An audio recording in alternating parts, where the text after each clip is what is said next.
ಸಿದ್ದರಾಮಯ್ಯ ಸರ್ಕಾರಕ್ಕೆ big shock ಕೊಡ್ತು ವಿಲಿಂ ಜಾತಿ ಗಣತಿ ವರದಿ ಜಾರಿಯಾದ್ರೆ ಕಾಂಗ್ರೆಸ್ಗೆ ಸಂಕಷ್ಟ ಕಟ್ಟಿಟ್ಟು ಬುತ್ತಿ. ಎಚ್ಚೆತ್ತುಕೊಳ್ಳದಿದ್ರೆ ಚುನಾವಣೆಯಲ್ಲಿ ಎದುರಾಗಲಿದೆ ಮಹಾ ಸೋಲು.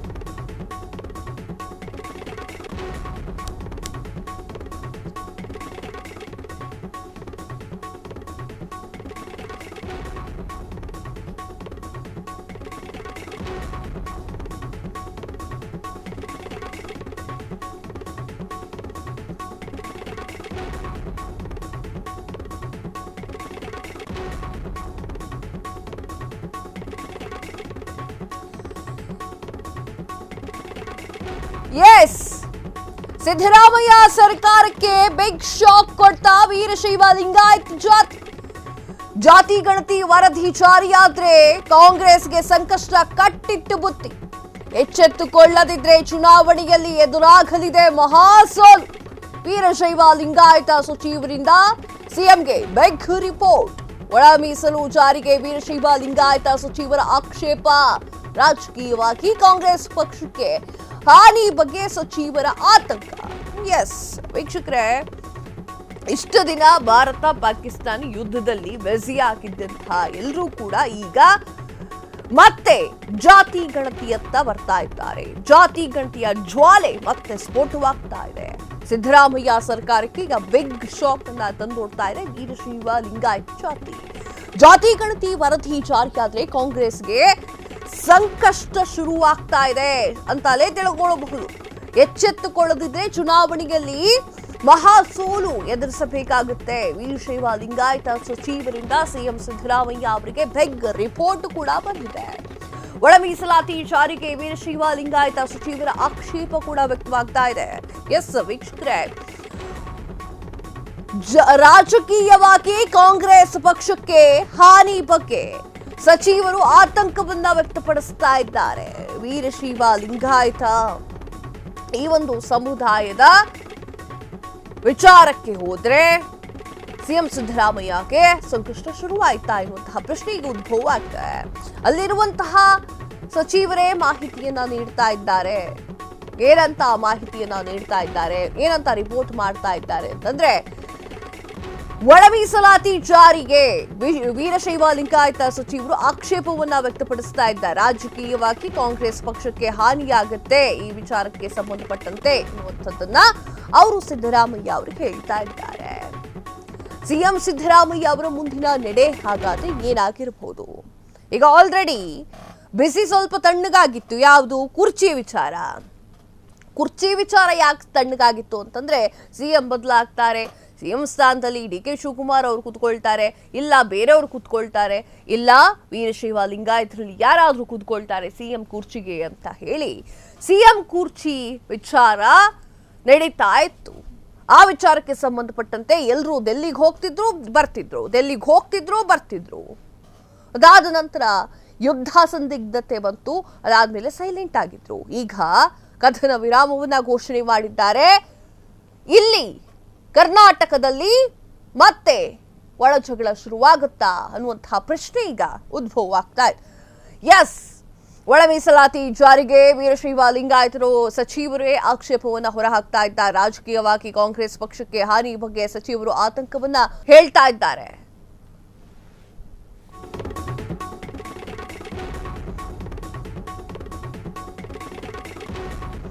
ಸಿಎಂ ಸಿದ್ದರಾಮಯ್ಯಗೆ ವೀರಶೈವ ಲಿಂಗಾಯತ ಜಾತಿ ಭೀತಿ. ಕಾಂತರಾಜ್ ವರದಿಯಿಂದ ಲಿಂಗಾಯತ ಸಮುದಾಯಕ್ಕೆ ಹಾನಿ. ಒಳ ಮೀಸಲಾತಿಯಿಂದಲೂ ಕೂಡ ಪಕ್ಷಕ್ಕೆ ಆಗಲಿದೆ ಭಾರೀ ನಷ್ಟ.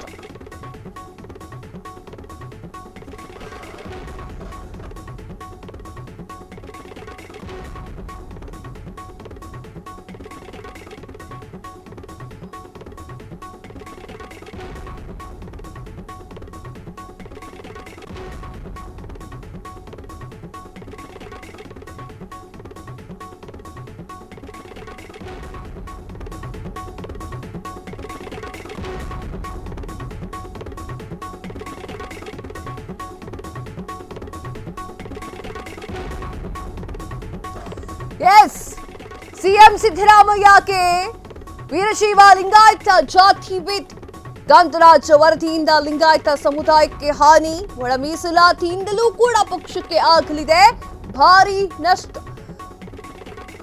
ರಾಜಕೀಯವಾಗಿ ಮುಂದಿನ ದಿನಗಳಲ್ಲಿ ಎದುರಾಗಬಹುದಾದಂತಹ ಸವಾಲುಗಳು 9 ಅಂಶಗಳ ಮೂಲಕ ಸಮುದಾಯದ ಒಳತೋಟಿ ದಾಖಲಿಸಿದಂತಹ ವಿಲಿಂಜ ವೀರಶೈವ ಲಿಂಗಾಯತ ಸಚಿವರಿಂದ ಮುಖ್ಯಮಂತ್ರಿಗೆ ಏಕಾಭಿಪ್ರಾಯದ ಪತ್ರ. ವೀರಶೈವ ಲಿಂಗಾಯತ ಸಚಿವರ ಒಗ್ಗಟ್ಟು ಸಿಎಂ ಸಿದ್ದರಾಮಯ್ಯಗೆ ಇಕ್ಕಟ್ಟು. ವೀರಶೈವ ಲಿಂಗಾಯತ ಜಾತಿ ಆಕ್ಷೇಪಗಳ ಬಗ್ಗೆ ಮೇ 22ರ ಸಂಪುಟ ಸಭೆಯಲ್ಲಿ ಚರ್ಚೆ ಕೂಡ ಮಾಡಲಿದ್ದಾರೆ. ಎಸ್ ವೀಕ್ಷಕರೇ, ವೀರಶೈವ ಲಿಂಗಾಯತರನ್ನ ತೆಗೆದು ಹಾಕುವಂತೆ ಇಲ್ಲ ಸಿಎಂ ಸಿದ್ದರಾಮಯ್ಯಗೆ, ಅದು ಗೊತ್ತಿದೆ.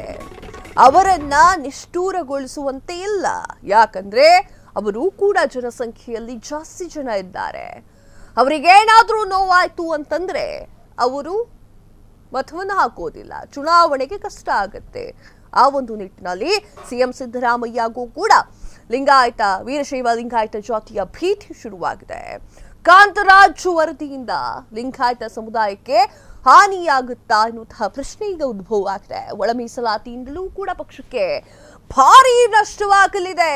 ರಾಜಕೀಯವಾಗಿ ಮುಂದಿನ ದಿನಗಳಲ್ಲಿ ಸವಾಲುಗಳನ್ನ ಎದುರಿಸಬಹುದಾಗಿದೆ. 9 ಅಂಶಗಳ ಮೂಲಕ ಸಮುದಾಯಗಳ ಒಳತೋಟಿ ದಾಖಲಿಸಿರುವಂತಹ ವೀರಶೈವ ಲಿಂಗಾಯತ ಜಾತಿ.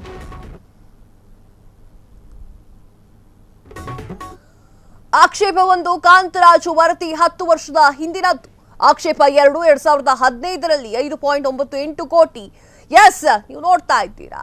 ಆಕ್ಷೇಪ 2, 2015ರಲ್ಲಿ 5.98 ಕೋಟಿ ಜನಸಂಖ್ಯೆಯ ದತ್ತಾಂಶ ಇದು.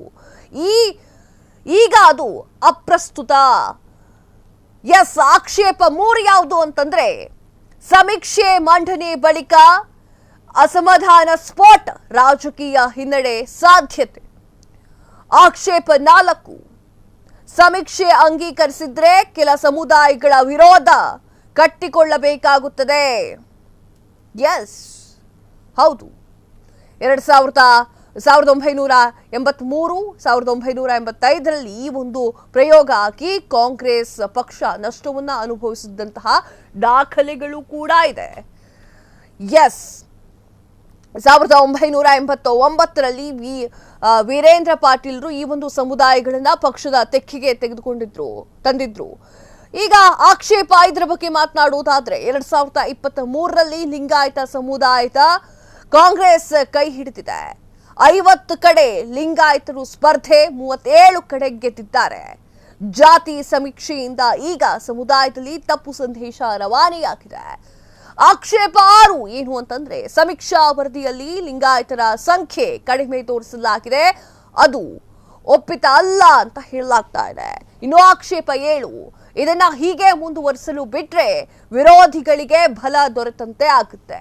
ಆಕ್ಷೇಪ 8, ಎಲ್ಲರಿಗೂ ಕೂಡ ಮೀಸಲಾತಿ ಬೇಕು, ಆದ್ರೆ ಉಪಜಾತಿಗಳ ಮುಂದೆ ಲಿಂಗಾಯತ ಅಂತ ಹೇಳಿ ಬರೆಸಿದ್ರೆ ಸೌಲಭ್ಯ ಸಿಗೋದಿಲ್ಲ. ಆಕ್ಷೇಪ 9, ಒಳ ಮೀಸಲಾತಿಗೆ ನಮ್ಮ ಒಪ್ಪಿಗೆ ಇಲ್ಲ, ಅದನ್ನ ಕೂಡಲೇ ಕೈಬಿಡಿ. ಎಸ್ ವೀಕ್ಷಕರೇ, 9 ಈ ಒಂದು ಆಕ್ಷೇಪವನ್ನ ಕೊಟ್ಟಿದ್ದಾರೆ. 9 ಆಕ್ಷೇಪಗಳನ್ನ ವೀರಶೈವ ಲಿಂಗಾಯತ ಸಮುದಾಯ ಹೇಳ್ತಾ ಇದೆ. ಕಾಂತರಾಜ್ ವರದಿಯನ್ನ ನಾವು ಅಂಗೀಕರಿಸೋದಿಲ್ಲ ಅಂತ ಹೇಳ್ತಾ ಇದೆ.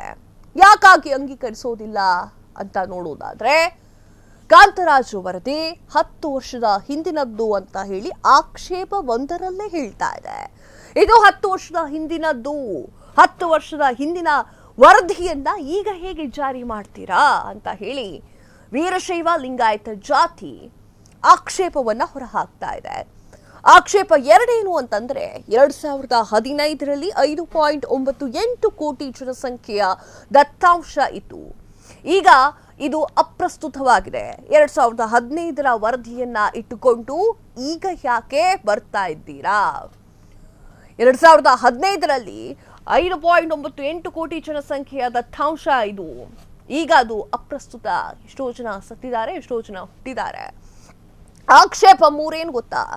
ಸಮೀಕ್ಷೆ ಮಂಡನೆ ಬಳಿಕ ಅಸಮಾಧಾನ ಸ್ಫೋಟ, ರಾಜಕೀಯ ಹಿನ್ನಡೆ ಸಾಧ್ಯತೆ ಕೂಡ ಹೆಚ್ಚಾಗಿದೆ. ಸಮೀಕ್ಷೆ ಯಾವಾಗ ಮಂಡನೆ ಆಗುತ್ತೋ ಆಗ ಈಗ ಆಲ್ರೆಡಿ ಅಸಮಾಧಾನ ಸ್ಫೋಟವಾಗಿದೆ. ಇದು ರಾಜಕೀಯವಾಗಿ ಪೆಟ್ಟು ಬೀಳುತ್ತೆ. ವೀರಶೈವ ಲಿಂಗಾಯತ ಸಮುದಾಯದ ನಾಯಕರು ಕೂಡ ಪಕ್ಷಗಳಲ್ಲಿ ಇದ್ದಾರೆ. ಅದು ರಾಜಕೀಯವಾಗಿಯೂ ಕೂಡ ಹೊಡೆತ ಬೀಳುತ್ತೆ.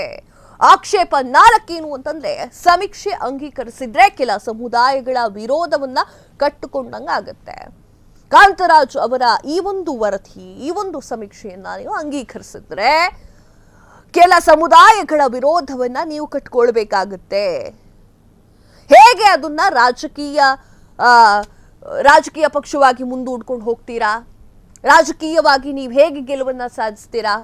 ಸಮುದಾಯಗಳ ವಿರೋಧವನ್ನ ಕಟ್ಟಿಕೊಂಡು ಹೇಗೆ ಪಕ್ಷವನ್ನ ರನ್ ಮಾಡ್ತೀರಾ ಎನ್ನುವಂತಹ ಪ್ರಶ್ನೆ ಕೂಡ ಈಗ ಉದ್ಭವ ಆಗ್ತಾ ಇದೆ. 1983, 1985ರಲ್ಲಿ ಈ ಒಂದು ಪ್ರಯೋಗ ಮಾಡಲಾಗಿತ್ತು. ಕಾಂಗ್ರೆಸ್ ಭಾರೀ ನಷ್ಟವನ್ನು ಅನುಭವಿಸಿತ್ತು ವೀಕ್ಷಕರೇ. ಈಗ ಮತ್ತೆ ಅದೇ ಮಾಡ್ಲಿಕ್ಕೆ ಹೋದ್ರೆ ಕಾಂಗ್ರೆಸ್ ಕೆಳಗೆ ಬಿದ್ದು ಹೋಗುತ್ತೆ. 1989ರಲ್ಲಿ ವೀರೇಂದ್ರ ಪಾಟೀಲ್ರು ಈ ಒಂದು ಸಮುದಾಯಗಳನ್ನ ಪಕ್ಷದ ತೆಕ್ಕೆಗೆ ತಂದುಕೊಂಡಿದ್ರು. ಈಗ ಮತ್ತೆ ಹಾಗೆ ಆಗುತ್ತೆ. ಯಾವಾಗ 1985ರಲ್ಲಿ 83ರಲ್ಲಿ ಏನಾಯ್ತು ಅದೇ ತರ ಕಾಂಗ್ರೆಸ್ ಹೆಸರಿಲ್ಲದ ಹಾಗೆ ಅಳಿಸಿ ಹೋಗುತ್ತೆ. ಬೇಡ, ಮಾಡಬೇಡಿ ಅಂತ ಹೇಳಿ ವೀರಶೈವ ಲಿಂಗಾಯತ ಸಮುದಾಯ ಹೇಳ್ತಾ ಇದೆ. ಆಕ್ಷೇಪ ಇದು.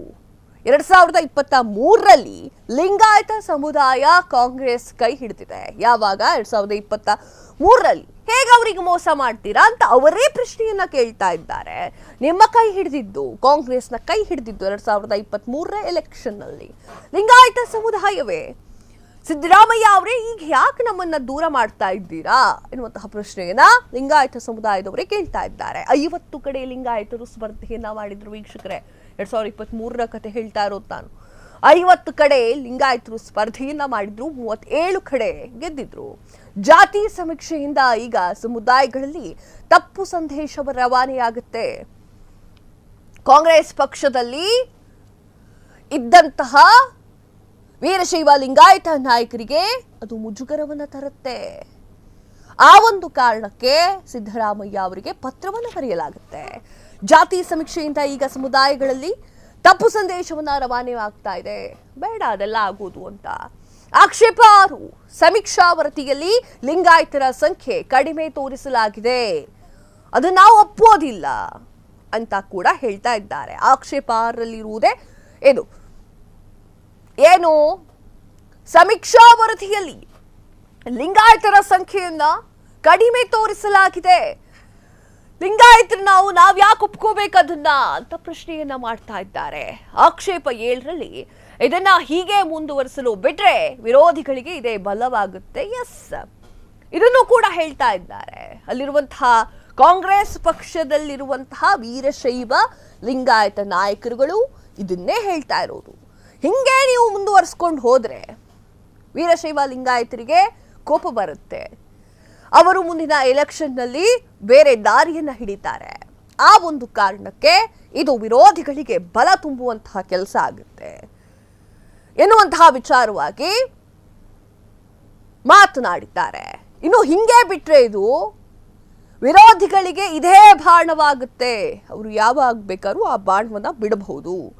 ಆ ಒಂದು ಕಾರಣಕ್ಕೆ ಇನ್ನೊಂದು ಆಕ್ಷೇಪ 8, ಎಲ್ರಿಗೂ ಕೂಡ ಮೀಸಲಾತಿ ಬೇಕು, ಆದ್ರೆ ಉಪಜಾತಿಗಳ ಮುಂದೆ ಲಿಂಗಾಯತ ಅಂತ ಬರ್ತಿದ್ರೆ ಸೌಲಭ್ಯ ಇಲ್ಲ ಎನ್ನುವಂಥದ್ದು.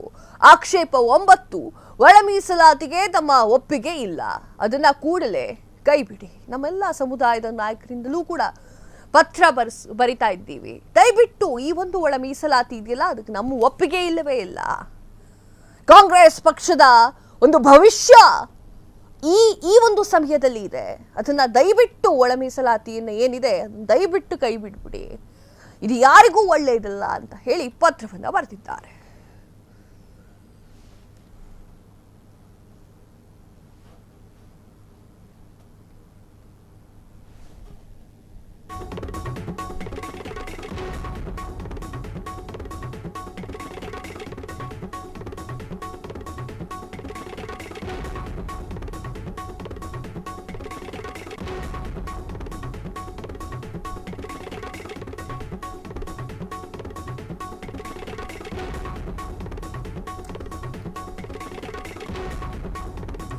ಎಸ್ ವೀಕ್ಷಕರೇ, ಈ ವಿಚಾರವನ್ನ ನಾನು ನಿಮ್ಗೆ ಹೇಳಲೇಬೇಕು.